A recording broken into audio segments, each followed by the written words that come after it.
ടൊവിനോ തോമസ്, കയാതു ലോഹർ എന്നിവരെ കേന്ദ്ര കഥാപാത്രങ്ങളാക്കി ഡിജോ ജോസ് ആന്റണി സംവിധാനം ചെയ്യുന്ന പള്ളിച്ചട്ടമ്പിയുടെ പ്രധാന ഷെഡ്യൂൾ തൊടുപുഴയിൽ പൂർത്തിയായി. ചിത്രത്തിന്റെ അടുത്ത ഷെഡ്യൂൾ ഈ മാസം പകുതിയോടെ മൈസൂരിൽ ആരംഭിക്കും. തുടർച്ചയായി ബിഗ് ബജറ്റ് ചിത്രങ്ങളിൽ കയ്യടി നേടുകയാണ് ടൊവിനോ.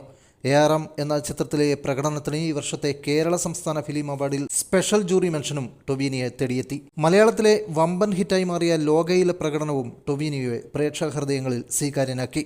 ഇപ്പോൾ ഇതാ മെഗാ പ്രൊജക്റ്റിൽ ഒരുങ്ങുന്ന പള്ളിച്ചട്ടമ്പി കൂടി എത്തുമ്പോൾ പ്രേക്ഷകരുടെ പ്രതീക്ഷ വാനോളമുയരും. കേരളത്തിൽ 1950-60 കാലഘട്ടത്തിൽ നടക്കുന്ന കഥയാണ് പള്ളിച്ചട്ടമ്പി പറയുന്നത്. ടൊവിനോ, കയാതു തുടങ്ങിയവരെ കൂടാതെ വിജയരാഘവൻ, സുധീർ കരമന, ബാബുരാജ് തുടങ്ങി നിരവധി പ്രമുഖ താരങ്ങൾ കഥാപാത്രങ്ങളാവുന്നു. വേൾഡ് വൈഡ് ഫിലിംസിന്റെ ബാനറിൽ നൗഫലും ബ്രിജീഷും ചേർന്നാണ് പള്ളിച്ചട്ടമ്പി നിർമ്മിക്കുന്നത്.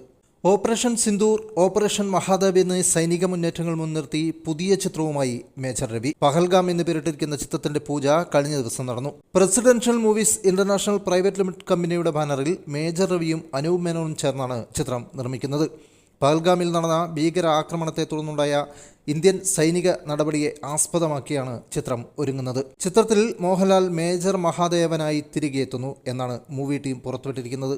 മേജർ രവിയും മേജർ മഹാദേവനും വീണ്ടും ഒരുമിക്കുമ്പോൾ തിയേറ്ററുകളെ പ്രകമ്പനം സൃഷ്ടിക്കും എന്നത് തീർച്ച. മറ്റൊരു വീഡിയോയുമായി വീണ്ടും വരാം. നിങ്ങളുടെ അഭിപ്രായങ്ങൾ കമന്റിൽ രേഖപ്പെടുത്തുക. പുതുപുത്തൻ വാർത്തകൾ നേരത്തെ അറിയാൻ ഈ ചാനൽ സബ്സ്ക്രൈബ് ചെയ്യുമല്ലോ.